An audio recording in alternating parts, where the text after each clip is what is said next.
Hello there, people of the internet. I have myself a Cavalry Gras. This right here is the brass band version. There's a couple of different versions of Gras rifle out there.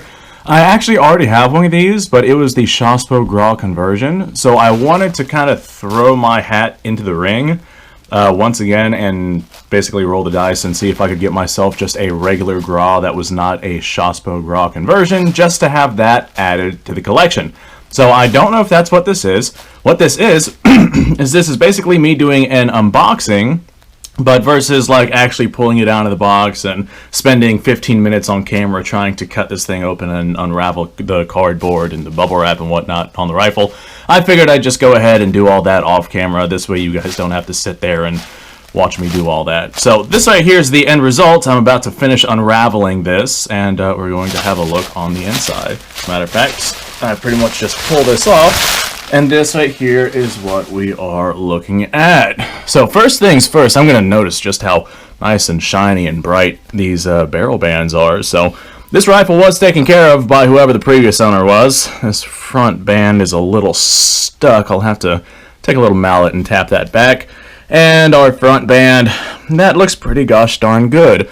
Now, my other Gras, which is a Shospo conversion, the wood on it is exceptionally worn out. And if I wanted to actually get around to shooting that thing, I just would not feel comfortable shooting that Gras rifle just because of how like worn out and fragile the stock is. That's another reason why I wanted to get myself a different one. And hopefully get myself one that wasn't quite as worn out as that other one. Mostly because I wanted to get one that I would feel comfortable going out and shoot. And so far from what I'm telling with this, the stock is actually feeling like a stock. It's not horrendously worn out like that other one is. We do have quite a lot of dirt and rust and whatnot on this, which is to be expected.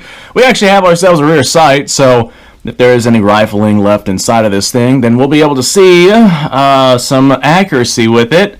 If not, then I'm just going to use round ball whenever I load these, and it'll be fine. We have some Amharic writing that's been hand carved on the barrel of the rifle.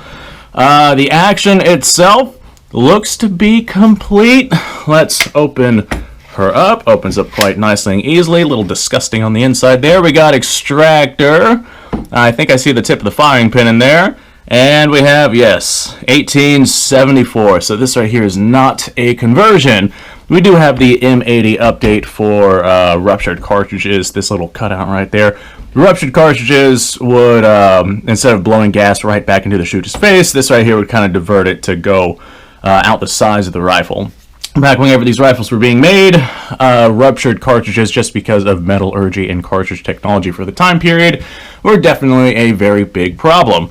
So let's go ahead and function test this. While we're at it, definitely kind of gritty, definitely kind of rusty and dirty. I will have to go ahead and clean this up, but let's say I did not clean it up and I felt like just grabbing it and shooting it. Would it fire? Yeah, that's actually a pretty gosh darn nice trigger.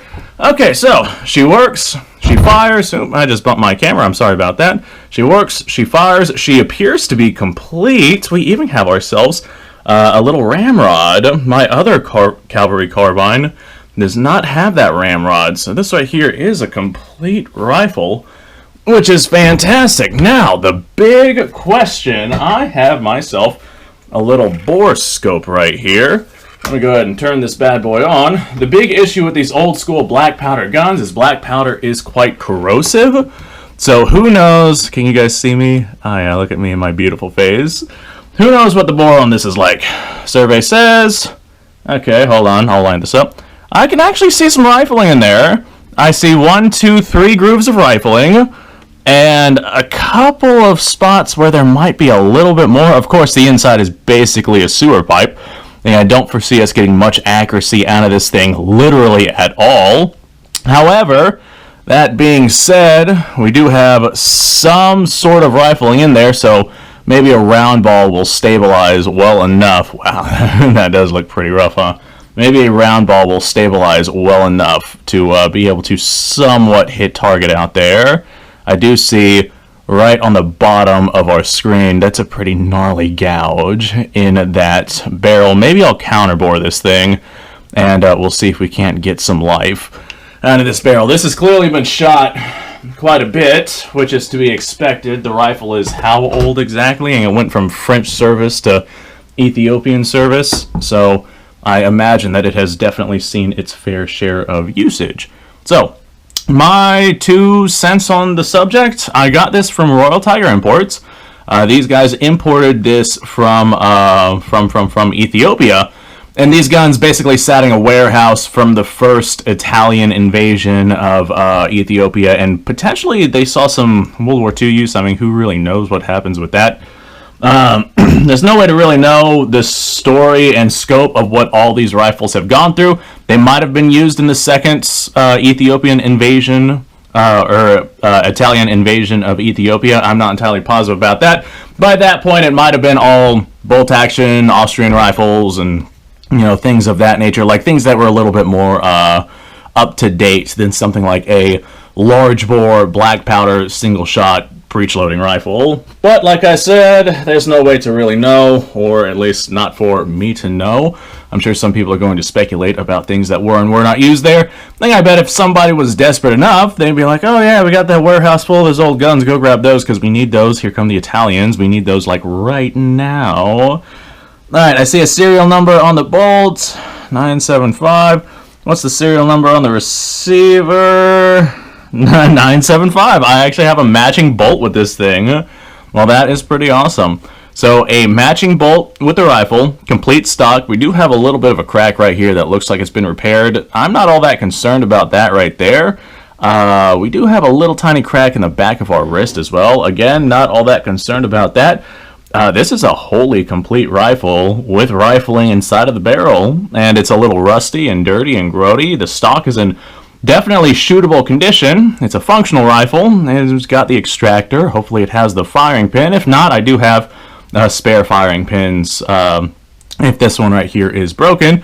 The brass bands on this thing, just with how well this rifle was kept up by the previous owner, who the hell knows who the previous owner was, but this rifle was clearly taken care of. So hopefully the firing pin is going to be okay, and hopefully the inside of the rifle will be, well, the inside of the barrel will be good enough to get some level of accuracy. Even if I can't, really not that big of a deal. Like I said, I'm probably just going to load the 11mm Gras rounds with round ball anyway, just because that would be the easiest to do. So this is my overview of my $199 Gras rifle that I got from RTI.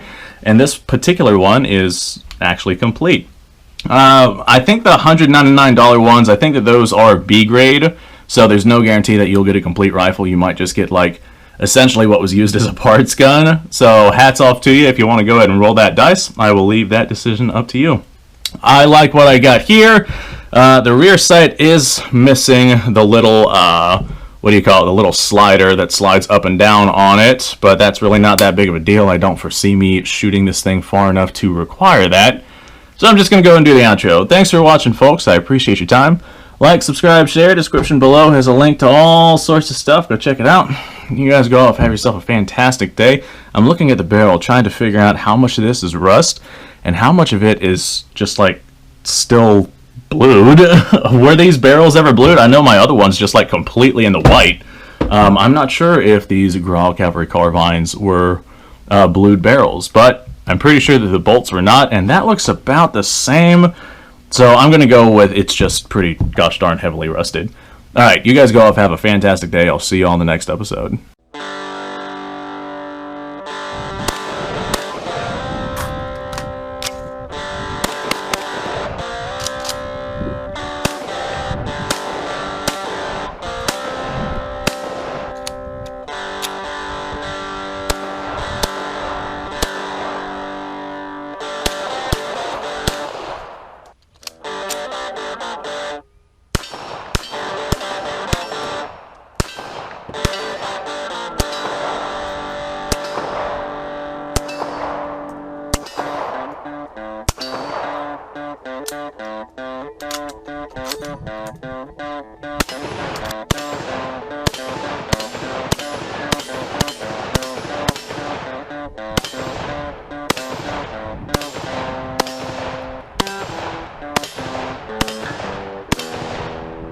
Been a little while since I've done this.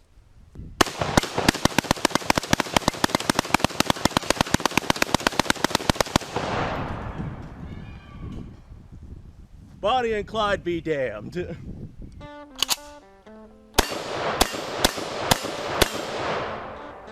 Poor man's Garen.